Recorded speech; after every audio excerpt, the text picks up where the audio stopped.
జగన్ నియంత పాలనకు రాష్ట్రంలోని పేదలందరూ 5 ఏళ్ల పాటు ఆకలితో అలమటించారని మంత్రి నిమ్మల రామానాయుడు ఆవేదన వ్యక్తం చేశారు.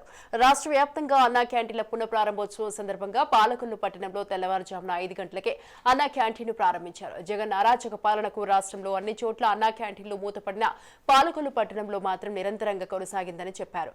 ఇక పాలకొల్లు పట్టణంలోని అన్నా క్యాంటీన్ అర్ధరాత్రి కూల్చడానికి అధికారులు తొలగించే ప్రయత్నిస్తే పేదల పక్షాన పోరాటం చేసి తాను అడ్డుకున్నారని గుర్తు చేశారు. 2019 నుంచి ఇప్పటి వరకు 1333 రోజుల పాటు దాతల సహకారంతో అన్నా క్యాంటీన్ నిర్వహించగలిగామని చెప్పారు.